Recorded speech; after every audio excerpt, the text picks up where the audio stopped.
Hello Southies, welcome back to the channel, and if you're new, my name is CeCi and today we are doing something extremely exciting. I'm super excited about it. We are starting my brand new Let's Play, Frozen Hearts, and we are here in the beautiful world of Glimmerbrook at our main protagonist's home.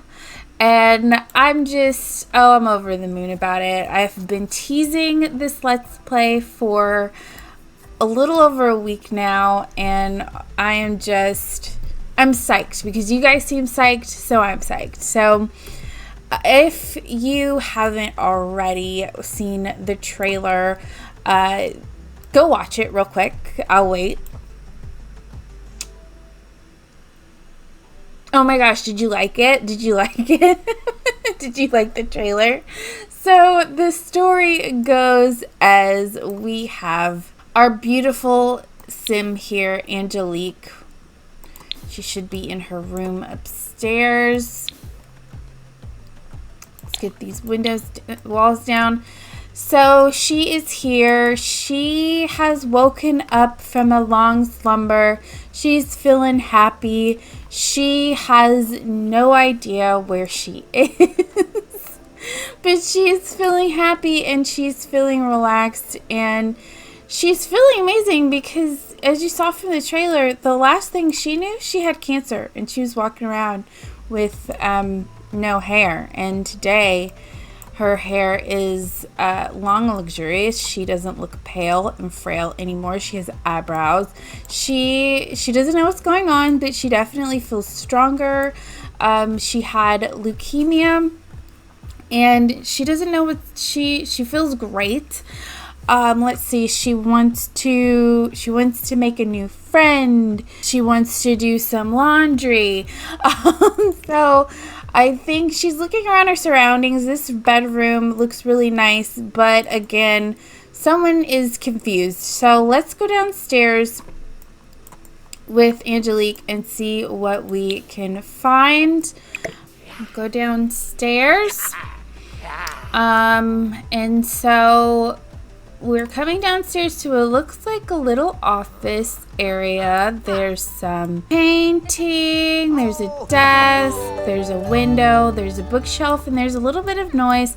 So let's come into this room because we hear some chatter. And here we are. We are here in this room with these people that we do not know, who seem to be playing some chess. So right over here, this guy, Angelique, kind of recognizes. So let's get up. Let's say hello. Let's brighten her day. Oh, here she's acting a little weird, acting a little strange. She doesn't know what's going on. So this is John, and John is sitting here with another character. This is Mela. And Mela is John's friend, and so we're just sitting here. We're trying to understand what's going on. We're trying to understand. Yeah, Mela's talking about the fact that, or asking if she slept well, and of course she said, yeah, I slept great. I don't know what's happening. Where am I? Who are you? And so John here and Mela are about to sit down and have John sit here and try to explain to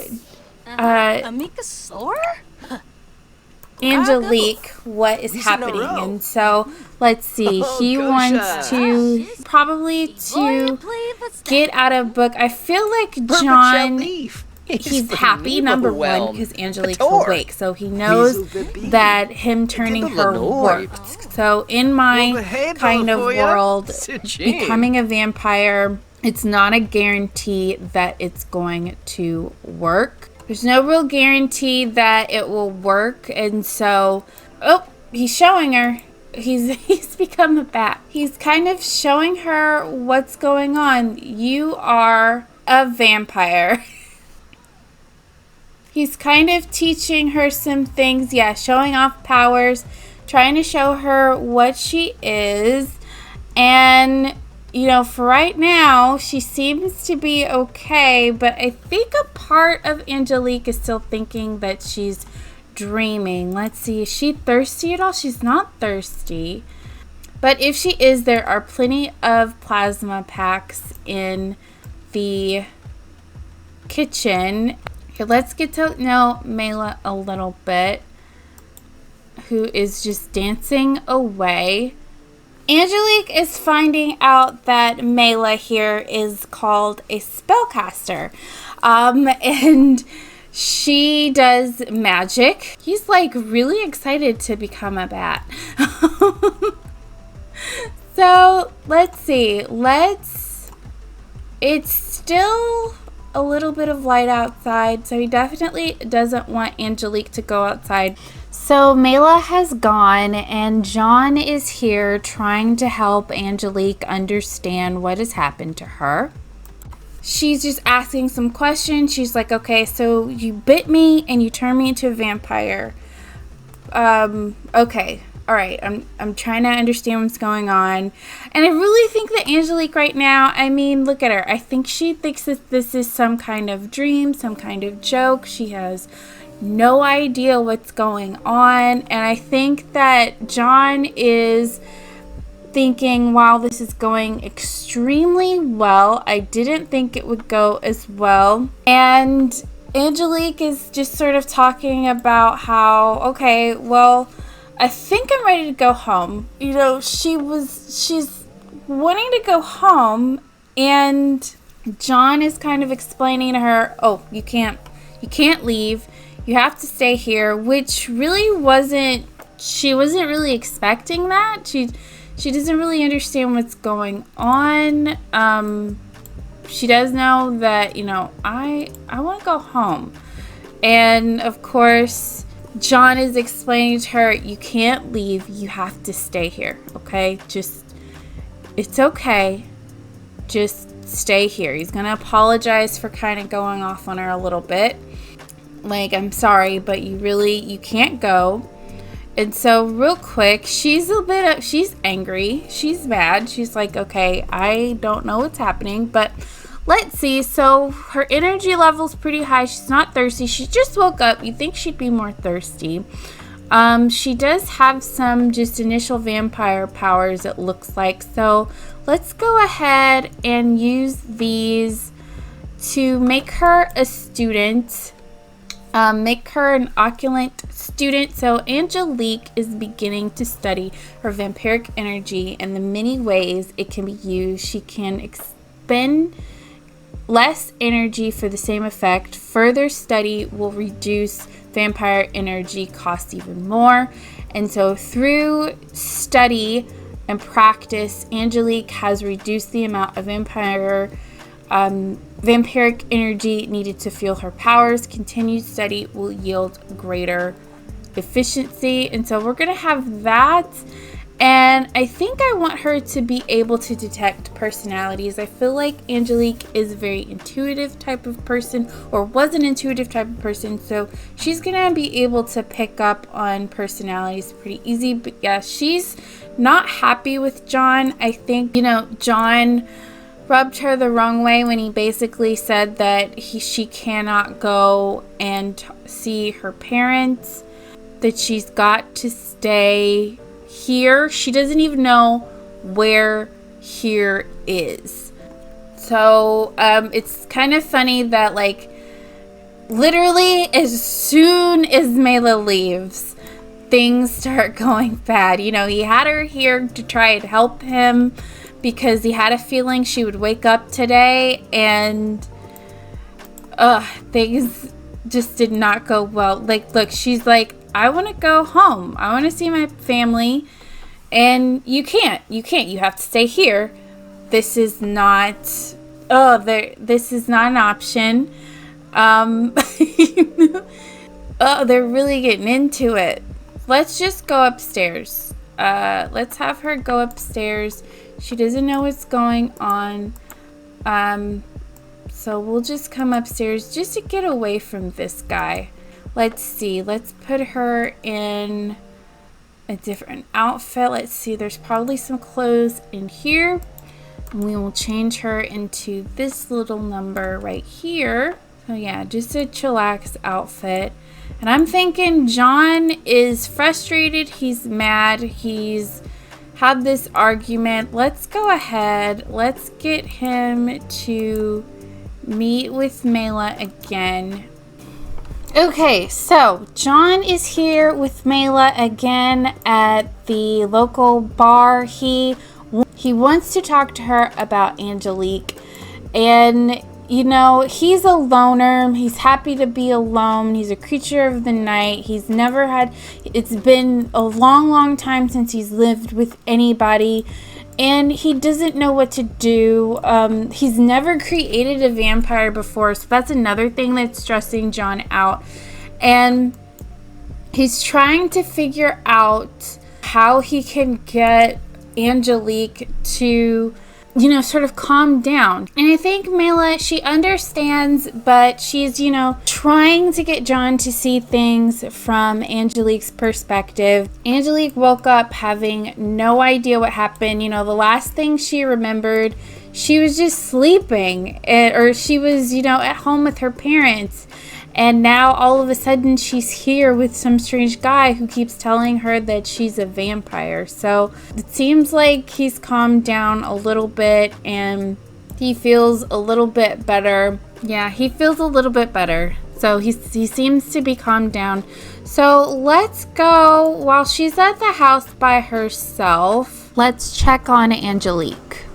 So she's at the house by herself, and looks like she's just playing some chess. And Angelique, she's feeling focused. She actually really likes this cottage, but she's happy to have John out of the house because he was definitely stressing her out. But let's see what she can find. It looks like there is a book upstairs. I'm gonna see if I can grab it.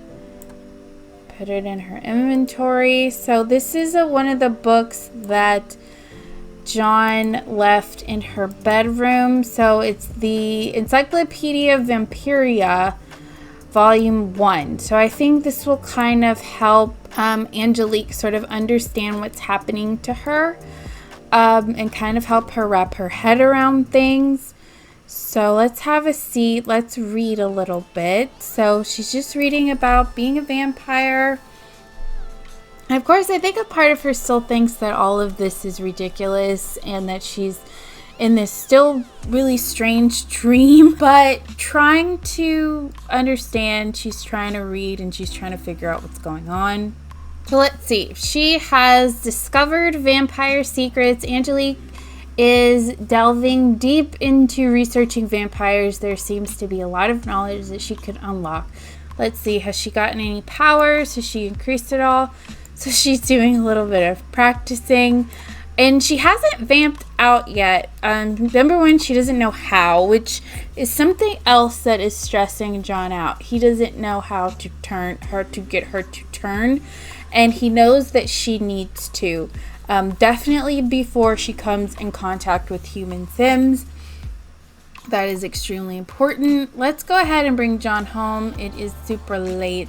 Tell you what, I do want to see if I can get John to stop being a bat every 5 to 10 seconds. Is there a way to disable that? Disabled. Okay, good job. Because, I think it's cool that he can be a bat, but that is ridiculous. Okay, so let's have a deep conversation with Angelique. If we can get her. He sees that she's reading the book, so it seems that she must be interested in learning about being a vampire, and she might be taking this a little bit more seriously. They're calm. He's apologized for his behavior, but he definitely knows that he needs to do something because, yeah, she's talking about food, and he's like, oh, you cannot eat. You cannot eat. So let's go over to the refrigerator. She is thirsty. And pull out some plasma packs. So I'm going to drop a couple here on this table if I can. In my storytelling, plasma comes from blood. There's no such thing as plasma fruit in my storytelling. So John gets his supply of plasma actually from Mela. She works in the human realm at a local clinic, and so she gets free, or she doesn't get free plasma, but she manages to get plasma. And so he is showing her, this is how we will survive, that you can eat or feed off of humans, but John no longer does that. He's not about that life anymore. So let's see, did that satisfy her at all? A little bit. She's still thirsty. We'll have her actually go to the refrigerator and get her own. And I think she's recognizing, there's no stove here. You just have a fridge packed with all these plasma. That's a little weird, but okay. John is tired, or he's becoming tired. Is she becoming tired at all? A little bit.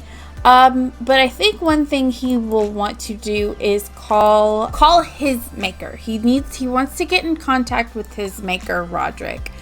And Roderick is down here.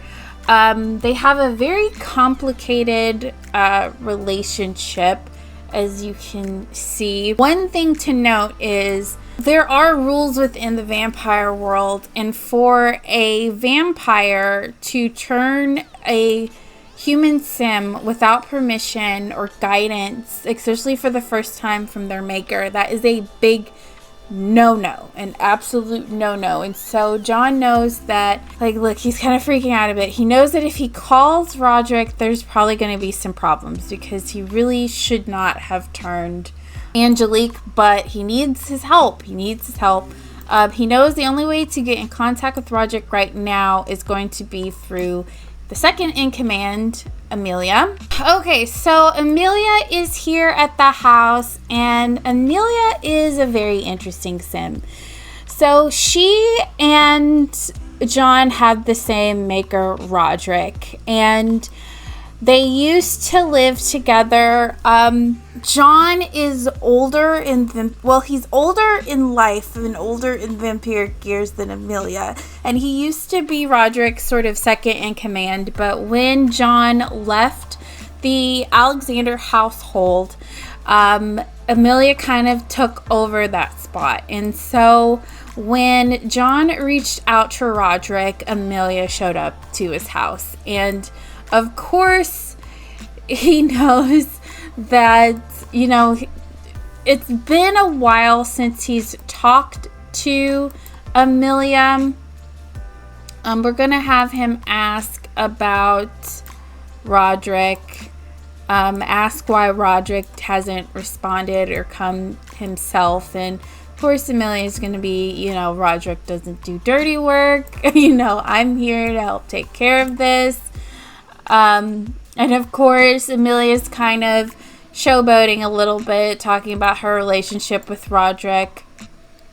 And so she definitely knows that there's a possibility that John will get in really big trouble for creating Angelique. Let's see if she can use her powers to detect Amelia's personality.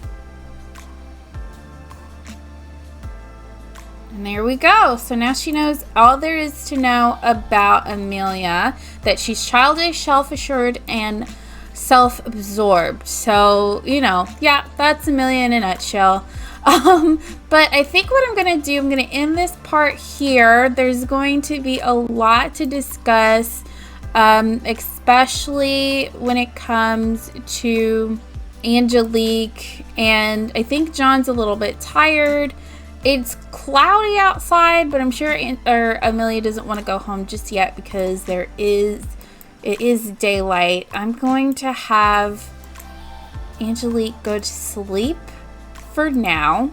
Again, I'm going to go ahead and end this part here. Thanks so much for watching. If you enjoyed it, please let me know by giving me a happy little thumbs up by way of pressing the like button. Comment down below what do you think about the LP so far. A little bit more introductory today. getting to know a couple of the main characters.